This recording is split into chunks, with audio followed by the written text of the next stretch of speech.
নমস্কার বন্ধু, আমি সুমন বিশ্বাস। প্রতিদিন আজও স্বপ্নিল বাংলা ক্লাসের পক্ষ থেকে সকল শিক্ষার্থী বন্ধুকে স্বাগত।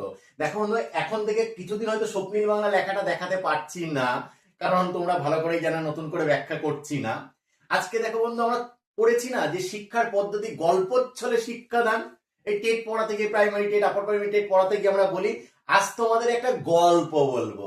যে স্যার, আমি যখন ক্লাসে যাই প্রতিদিন বলে স্যার একটা করে গল্প বলুন না, আমি ছেলে মেয়েদের বলি গল্প পারি না। সত্যি আমি গল্প পারি না, কিন্তু প্রয়োজনের খাতিরে গান করে দিই। গান করে দিই মানে সুর নয়, গানের দু লাইন বলে দিলাম, একটা গল্প বলে দিলাম, অর্থাৎ শিক্ষা দেওয়ার জন্য যেটা যেটা করা উচিত অটোমেটিক তখন ব্রেন কিন্তু সেটা নিয়ে নেয়।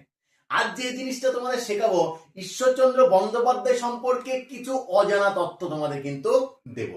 আমরা প্রত্যেকেই জানি যে 1820 সালে, হ্যাঁ, মেদিনীপুর, যেটা অবিভক্ত মেদিনীপুর ছিল, সেই অবিভক্ত মেদিনীপুরের বীরসিংহ গ্রামে কিন্তু ঈশ্বরচন্দ্র বন্দ্যোপাধ্যায়ের কিন্তু জন্ম হয়েছিল। ওনার সম্পর্কে আজ কিন্তু অজানা তথ্য বা গল্পটা তোমাদের বলবো। কি গল্প? প্রয়োজন আছে বলে। সেটা কি প্রয়োজন একটু খেয়াল করো। আমরা প্রত্যেকে কিন্তু আদর্শলিপি বইটা পড়ি, পড়ি না? আদর্শলিপিতে দেখো দুটো ছবি দিয়ে আছে। এইদিকে এক ধরনের ছবি, দেখো বিদ্যাসাগর সাঁতার কাটছেন, আর এইদিকে এক ধরনের ছবি দেখো বিদ্যাসাগর পড়ছেন। এই যে ছবি দুটো তাৎপর্য কোথায়? কেন এই ছবি দেওয়া হলো? কেন বিদ্যাসাগর আরো তো ছবি ছিল, বিভিন্ন পোস্ট, আমরা যেমন পোস্ট করে করে ছবি দিই। আব্বাসকে যদি বলি একবার এই তালা, একবার সেই তালা, তালা মিস হচ্ছে এখানকার শব্দ, মানে এইদিকে সেইদিকে, এখানে এসে শিখেছি, মানে এই বীরভূমের এটা শব্দ। এখন যে বানিয়ার একে হাই স্কুলে যখন চাকরি করতে যাই, হ্যাঁ, ওরা তখন বলে যে এখন নতুন নতুন শিখছি, বলেন কেন তা, মিটান দেন কেন তা। হ্যাঁ, এই যে বিষয়টা, তা এই আব্বাস ভাই বলে এই তালা, ওই তালা, সেই তালা, এই তালার জন্য বললাম। অর্থাৎ এ ধরনের কেন ছবি? কারণটা কোথায়? প্রথম গল্পে এই কারণটা বলি, দ্বিতীয় গল্পে এই কারণটা বলবো। অনেকে হয়তো জানো, অনেকে জানো না, কিন্তু বাংলার ছাত্রছাত্রী হিসাবে জানা উচিত, সাহিত্যের ছাত্রছাত্রী হিসাবে জানা উচিত, বাঙালি হিসাবে জানা উচিত। যে বইটা পড়ে, যে আদর্শলিপি পড়ে আমরা বড় হচ্ছি, যে বর্ণ পরিচয় পড়ে আমরা বড় হচ্ছি, সেখানে কেন কি সেই তত্ত্বটা কিন্তু জানা উচিত। আর সেই জিনিসটা কিন্তু তোমাদের শেখাবো। ঠিক আছে, খেয়াল করো। দেখো বন্ধু, এই যে যে বিষয়টা, এই গল্পটা একটা বলি। এই গল্পটা হচ্ছে আমাদের ঈশ্বরচন্দ্র বিদ্যাসাগর কতটা মাতৃভক্ত ছিলেন, কতটা পিতৃভক্ত ছিলেন, তার প্রমাণ কিন্তু এই একটা গল্প। আমার সম্পর্কে অনেক তকমা একে এটে দেওয়া হয়, হ্যাঁ। এবার এটা কোনো বিষয় না, এটা তুমি গর্ব করে বলছি না। আমাকে বিভিন্ন জন বলে যে তোর মতন মা সোগা বাবা সোগা ছেলে দেখিনি, হ্যাঁ, তোদের বিয়ে করা উচিত হয়নি, ইত্যাদি ইত্যাদি বক্তব্য। যাই হোক, সেই বিশ্লেষণে আমি যাচ্ছি না। আমি এই ভদ্রলোকের আমি কিন্তু একটা প্রমাণ দিচ্ছি। এই ভদ্রলোক একটা কথা বলতেন যে পিতামাতা হচ্ছে জীবন্ত ভগবান। এই জীবন্ত ভগবানের প্রমাণ ঈশ্বরচন্দ্র বন্দ্যোপাধ্যায়ের মাতা যিনি ছিলেন ভগবতী দেবী। ঠিক আছে, যিনি ভগবতী, তার সন্তান তো এমন হবেই, নামই তো বলে দিচ্ছেন ভগবতী। ঠিক আছে, ভগবান যার মধ্যে 6টা গুণ রয়েছে, ভগবতী মানে যে নারীর মধ্যে 6টা গুণ রয়েছে, স্ত্রীলিঙ্গে তিনি ভগবতী। এটা কি ব্যাপারটা তোমরা প্রত্যেকে হয়তো জানো বা অনেকে জানো না। 1855 সালে ঈশ্বরচন্দ্র বন্দ্যোপাধ্যায় দক্ষিণবঙ্গের ডিআই হয়েছিলেন। বর্তমানে আমরা চাকরি করতে যাই এই ডিআই অফিসে। এই যে রিজয়নিং আগে 3 মাস এসেছি বন্ধু, এখন আমাদের অ্যাপ্রুভাল হয়নি। অ্যাপ্রুভাল না হলে মাইনে করা হয় না। আজকে 3 মাস হয়ে গেল এখানে এসেছি রিজয়নিং এ, মাইনে কিন্তু পাইনি, এখন অ্যাপ্রুভালই হয়নি। এই যে ডিআই, ডিআই মানে কি? District inspector of school. District inspector of school অর্থাৎ স্কুল পরিদর্শক, হাই স্কুল পরিদর্শক যিনি, হেড যিনি। দক্ষিণবঙ্গের ডিআই হয়েছিলেন ঈশ্বরচন্দ্র বিদ্যাসাগর 1855 সালে। তার দায়িত্ব ছিল মেদিনীপুর, বর্ধমান, হুগলি, নদিয়া, 3টে জেলার দায়িত্বে কিন্তু ছিলেন। আমাদের যেমন কি মোটামুটি এখন প্রত্যেক জেলা একটা করে ডিআই অফিস থাকে। বর্ধমান ডিআই অফিস, যেমন বীরভূমের ডিআই অফিস, শিউরি, যাকে সুরি বলা হয়। ঠিক আছে, এইবার দেখো এটা কি, কেন, তার প্রধান কাজ কি ছিল? গ্রামীণ শিক্ষার উন্নয়ন করতে চেয়েছিলেন তিনি। কিছু মডেল স্কুল তৈরি করেছিলেন বালিকাদের উন্নয়নের জন্য, বালিকা বিদ্যালয় স্থাপন করেছে বালিকা শিক্ষা প্রসারের জন্য। তখন ডিআই নিয়ে দায়িত্বটা কিন্তু তিনি ছিলেন। হঠাৎ একদিন তার মা জানালো, একটা সংবাদে জানতে পারলো যে ঈশ্বরচন্দ্রকে বলা হলো, ঈশ্বরচন্দ্র দরকার আছে, তুই বাড়ি চলে আয়। তখন ঈশ্বরচন্দ্র কি করবে? রাত্রেবেলা সংবাদিক আছে। যোগাযোগ তো এখন কি এমার্জেন্সি যোগাযোগ, প্লেন আছে, ট্রেন আছে, বাস আছে, বাইক আছে, 4 চাকা গাড়ি আছে, ইত্যাদি ইত্যাদি ব্যাপার। কিন্তু তখন ছিল না।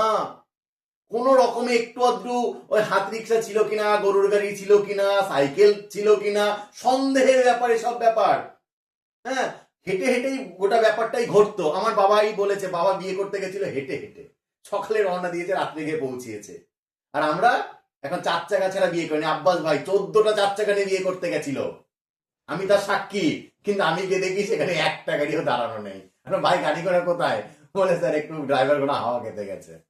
তাহলে এই যে বিষয়টা দেখো, তাহলে এই যে কি, যখন বিদ্যাসাগর খবর পেলেন তার মার কাছে যে যেতে হবে, বললাম জীবন্ত ভগবান পিতামাতা, ইনি বলেছেন মা যেতে হবে বলেছেন, আমি এক্ষুনি যাব। বিদ্যাসাগর আস্তে আস্তে দেখলেন তিনি কি আমাদের কোথায়, বর্ধমানে, ঠিক আছে, যাকে বাংলার দুঃখ বলা হয় দামোদর, সেই দামোদর নদীর পাশে পৌঁছে গেলেন।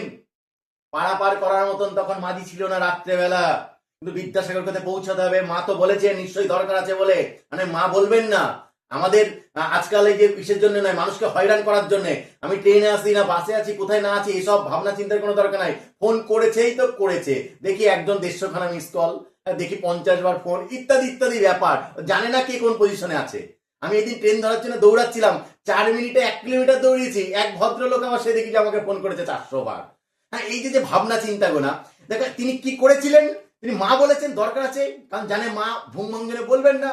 তিনি আমাদের দামোদর নদের কাছে চলে এলেন, বাংলা দুঃখ বলা হয়, ভয়ঙ্কর দামোদর নদ, বর্ষাকাল, কি করতে হবে, পাড়াতে হবে তো, মানে পৌঁছাবেন কি করে, মা বলেছে রাতের মধ্যে না পৌঁছলে মা তো দুশ্চিন্তা করতে পারেন। কি হবে, বিদ্যাসাগর নিজেই সাঁতার দিলেন, সাঁতরে সাঁতরে তিনি পার হয়েছিলেন এই ভয়ঙ্কর দামোদর নদ। ভাবতে পারো, বিদ্যাসাগর সন্তান ছিলেন, আমরাও সন্তান। মাতৃভক্ত কাকে বলে, পিতৃভক্ত কাকে বলে, এই সুসন্তানদের দেখে শিখতে হয়। এই কোন একটা কথা যে প্রমোদ চৌধুরী সুশিক্ষিত মানুষই সশিক্ষিত, এনারা নিজে নিজে শিক্ষিত ছিলেন, তাকে সম্মান জানাতে হয়, এনারা নিজেরা জানতেন। মা যখন বলেছেন, জীবন্ত ভগবান যখন বলেছেন আমি যেখানেই থাকি না কেন তার ডাকে সাড়া দিয়ে আমার এক্ষুনি যেতে হবে, তাই দামোদর নদ সাঁতরে পার হতে কিন্তু ভয় পাননি। তাহলে এই যে ভগবতীরা, প্রভাবতীরা, সারদারা একবারই জন্মায়, প্রমাণ দিয়ে যায় যে আমি আম, আমার ফলও আম হবে, আমি আম, আমার ফল বেগুন হতে পারে না। অর্থাৎ জমি উর্বরা ছিলেন, ফসলও কিন্তু উর্বরা। অর্থাৎ যে সুসন্তান, সুমাতার জন্যে, সুপিতার জন্যে, এই যে ছবিটা এই কারণেই যে বিদ্যাসাগর মায়ের কথা রক্ষা করতে গিয়ে, মায়ের সম্মান রক্ষা করতে গিয়ে বর্ষাকালে ভয়ঙ্কর তরঙ্গ বিক্ষুব্ধ দামোদর নদ পার হয়ে কিন্তু মায়ের কাছে গেছিলেন। তার প্রমাণ এই ছবিটা। হয়তো এটা গল্প হতে পারে, বাস্তব সত্য নাও হতে পারে, কিন্তু গল্প হলেও যদি সত্যি হয় তাহলে এটা কেমন সত্যি সেটা একবার ভাবো। তাই আমাদের প্রত্যেক সন্তানের উচিত এইভাবে পিতামাতাকে কিন্তু সম্মান করা। আমি নট অনলি পিতামাতা বলছি, যে কোনো গুরুজন বা যে কোনো ব্যক্তি মানুষ যাদের প্রয়োজন রয়েছে, যাদের কথার দাম সম্মান দেওয়ার প্রয়োজন রয়েছে, তাদের কথা শোনা। কিন্তু সম্মান তাকেই দেওয়া যায় যে সম্মান পাওয়ার যোগ্য, তেমন কাজও কিন্তু করতে হয়। একটা ডিআই হয়ে, স্কুল পরিদর্শক হয়ে 1855 সালে তিনি কখনো নিজেকে সেই হুনু মনে করেননি। আমরা একটা কিছু হলে তো হুনু হয়ে যাই, হ্যাঁ, হুনু মনে করেননি।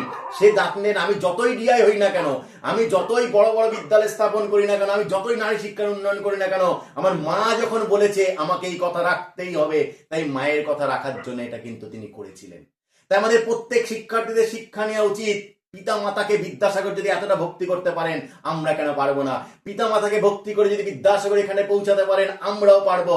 আমাদের না পৌঁছানোর কারণ আমরা সম্মান করতে জানি না। যাদের জন্য এই পৃথিবীর আমরা আলো দেখলাম, তাদের কিন্তু আমরা ভুলে যাই।